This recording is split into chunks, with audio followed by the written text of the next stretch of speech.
Coming up, when disaster strikes, it's Anna to the rescue. Life in the fast lane with a Whippet. And this singer takes it to the streets.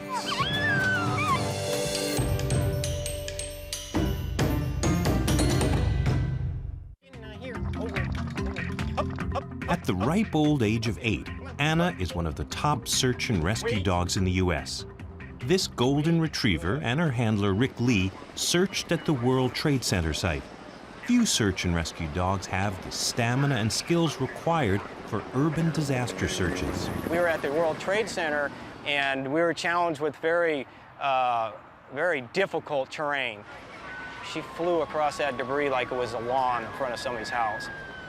She had no agility issues whatsoever there. Today, Anna's unique balancing skills still astound Rick. She doesn't reposition, she just hangs out. I mean, any other dog would just go, why don't I just move? Anna, out. Urban disasters can happen at any time. So Rick hones Anna's skills by training with her regularly at the fire station where he's captain. Easy. To stay ready for anything, Rick uses any spare time at work for training with Anna. We try to do a little bit of search work and we do some ladder operations. And that way we can keep her tuned and their skill levels up really high on a constant basis. Coming down is very hard for a dog. We don't want them to be stressed or shut down at the end because you need to perform once you get to the end of the ladder. Good job. With that bonding and that trust I have with her, she just does about anything I ask her to do. Easy. Anna is a very social dog and loves the attention she gets at the station. First thing she does is beeline out of the car and run to the inside or any of the guys outside and wants attention. And she's looking for a toy or that attention. Anna's play drive is what makes her a top search and rescue dog. Her reward is play, and she'll do anything for it. So I don't mind her playing ball, messing around with the guys, you know, laying about, getting away with things. Because when the bell hits or when we're ready to train, she's right there on the tee, ready to go, and does a great job. This weekend, Anna and Rick will take part in an intensive training workshop for urban disaster dogs and their handlers. It's called the Iron Dog. Rick will compare Anna to the younger up-and-comers to see if her skills are still sharp enough to continue working. I know that the green waste, we didn't get to the back door. No, we did not. 40 urban disaster dogs and their handlers have come from all over for an intensive weekend of specialized training. Anna was the first dog ever trained for this elite force. Klaus Davern was her trainer. She was a wild child.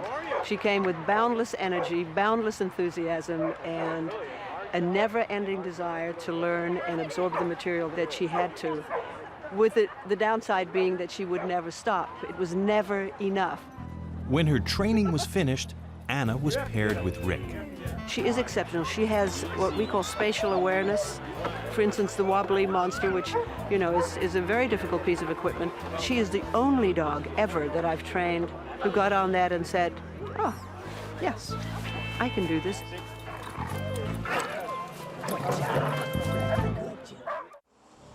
It's dawn at the Iron Dog Competition Disaster Town. This defunct army base is ground zero for the workshop. The site offers a variety of disaster simulation possibilities. The dogs will experience all kinds of terrain and rubble while honing their most important skill, finding a missing person. A volunteer is hiding in the rubble.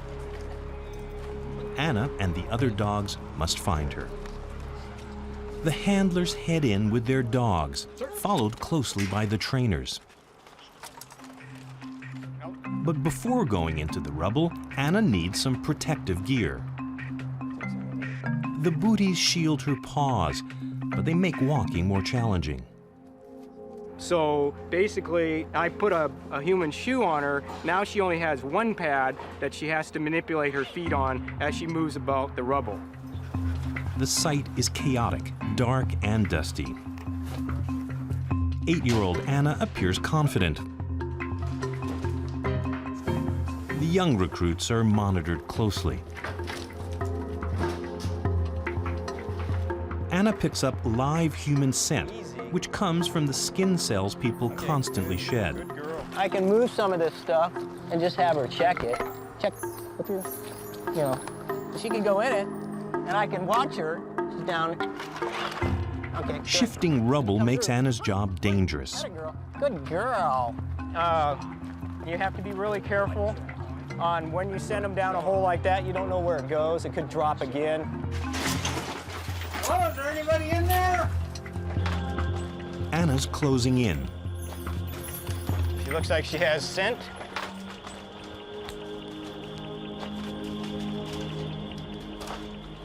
Showing interest.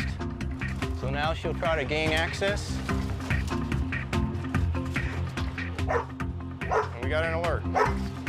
Anna's bark signals she's found a live person. You gotta get out of there. Okay, you gotta get out. You gotta get out. Whoopee, you gotta get her.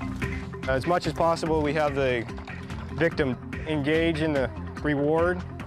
Then we get this bond, and we get that motivation, that drive for them to want to find these people through this type of terrain, whatever it takes to get there.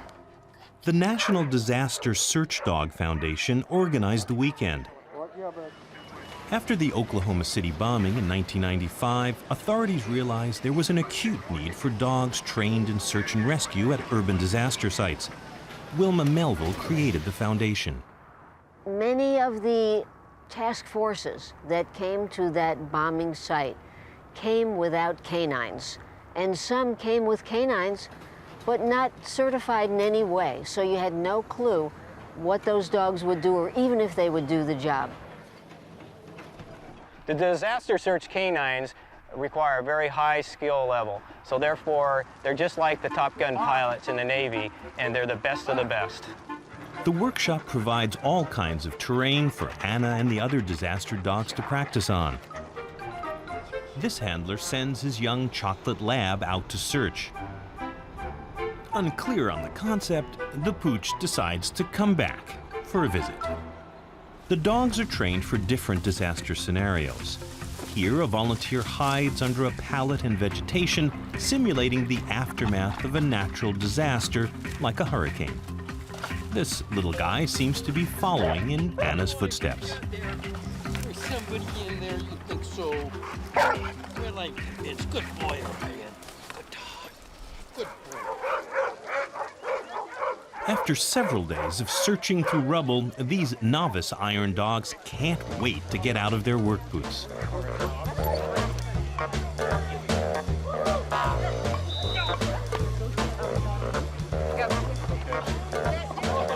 Not every dog is as adventurous as Anna.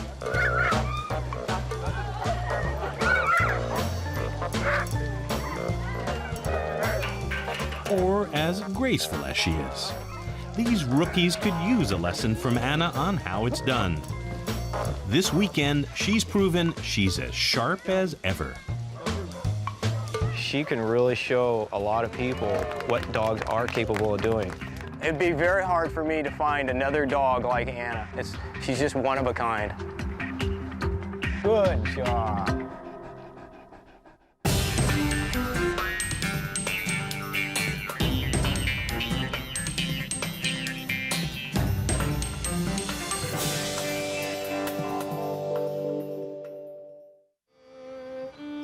On a frosty October morning, John Bishop is up early to take his 19-month-old Whippet, Bill, on one of his 2 daily walks.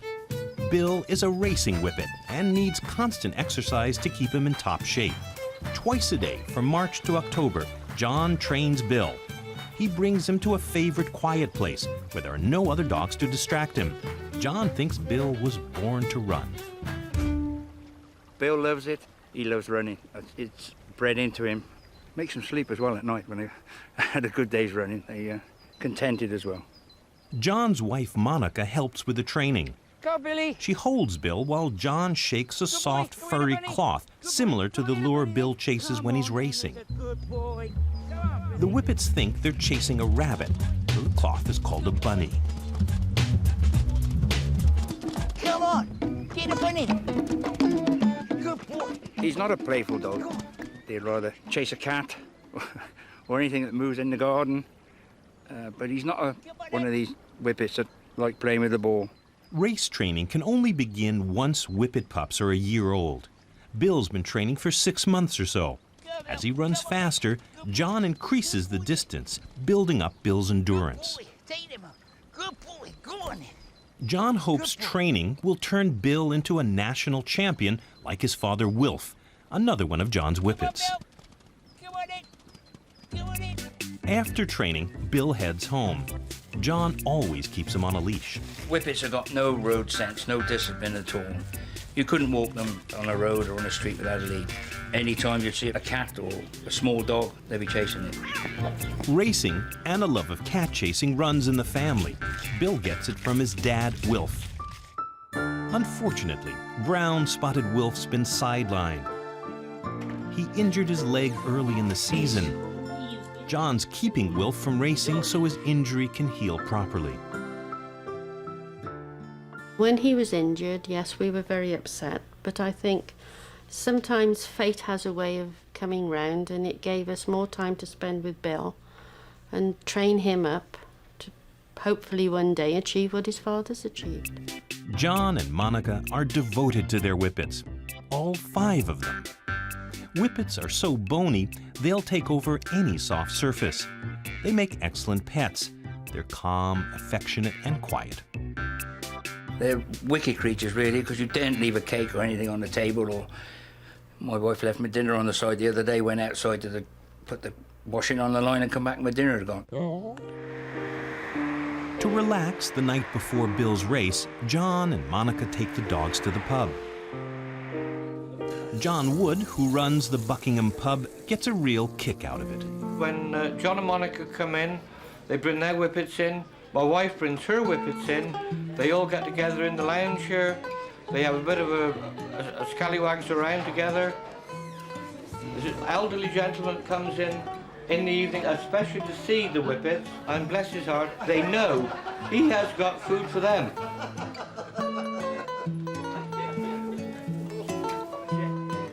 With his nose in the bag, it looks like Bill's carbo loading for tomorrow's race.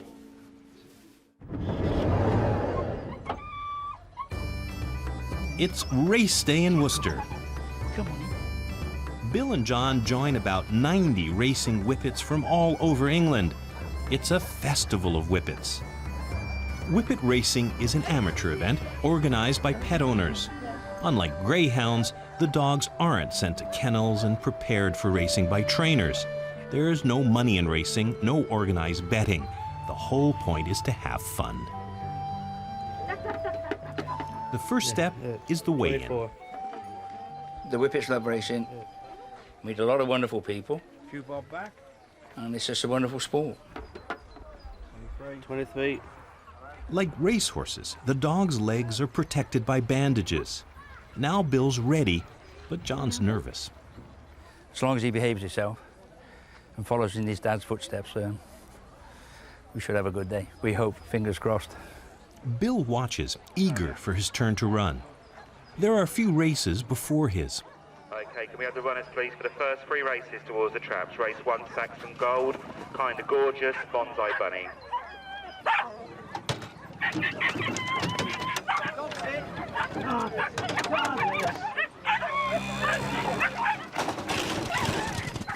The course is 150 yards long, from the starting traps to the electronically timed finish.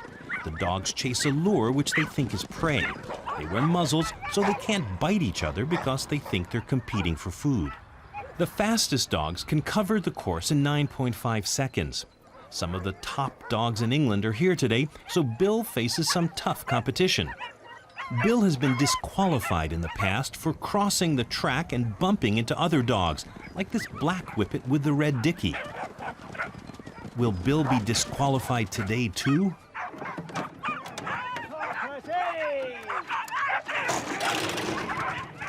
The word Whippet comes from the expression whippet, to move quickly. Developed from crossing the greyhound, the Italian greyhound, and the terrier, Whippets are the ultimate sprinters. They can go from 0 to a speed of 37 miles or 67 kilometers per hour in seconds. It's time for Bill's first race. He's wearing number 1 red. Next race. Next race.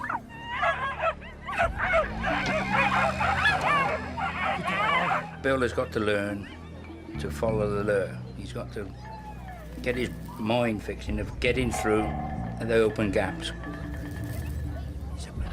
But he's just got to learn to use his brain to get through the other dogs to get in front.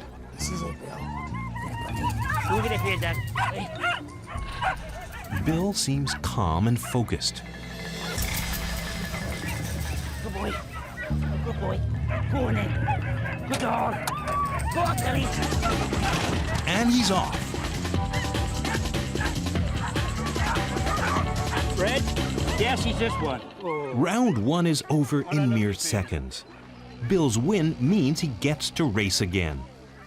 Now, I don't know who he's drawn against yet, but there's some class dogs in it. And if he gets second, I love it. I'd love him really to win it, but all depends on the draw. I don't know who I've got yet. Bill's raring to go for his second race. This time he's number 3, white. And they're off like the wind.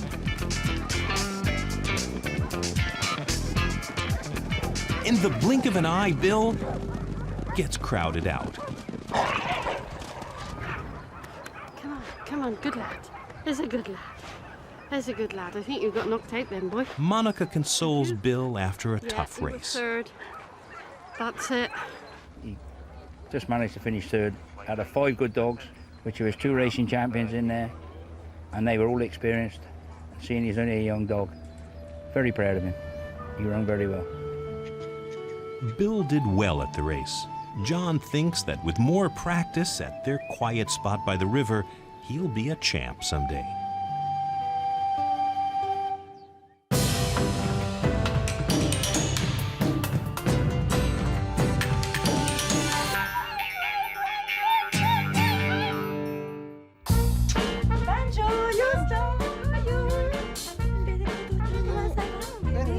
Banjo and Houston are hairless Chinese crested dogs.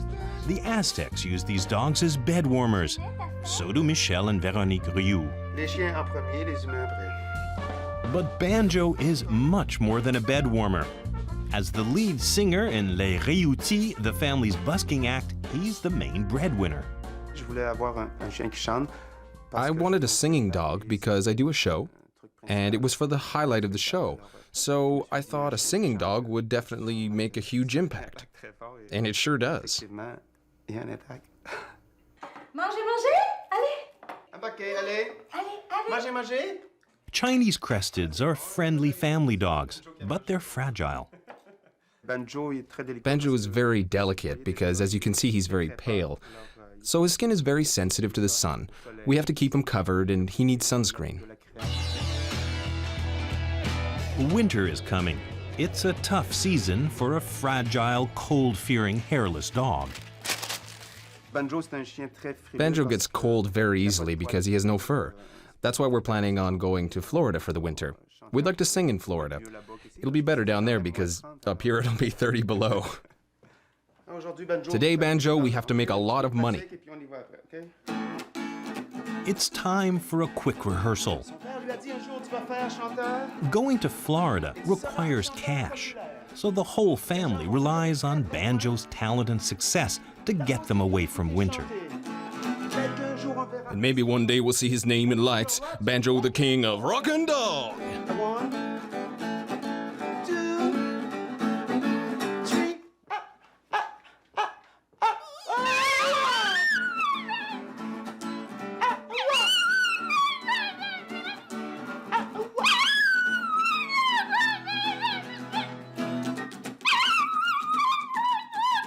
And Banjo reaches for the high C.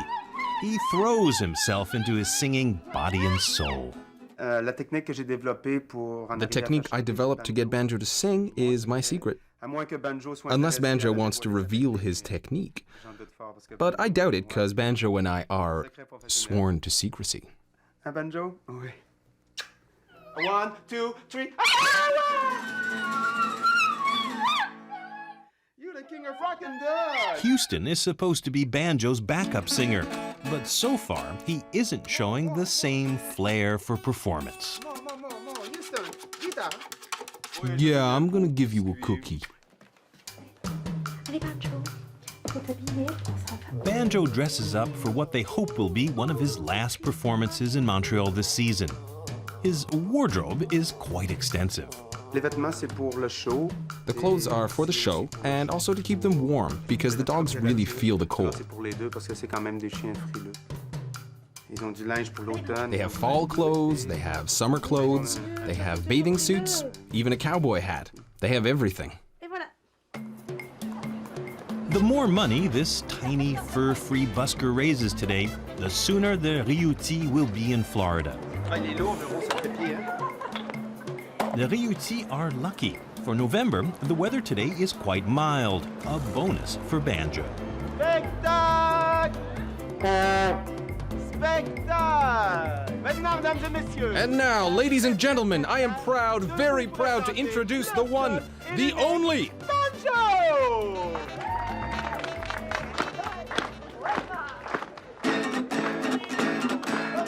Peut-être qu'un jour on verra inscrit dans le ciel Banjo, le roi du rock and roll. A one, a two, a 1, 2, 3, 4.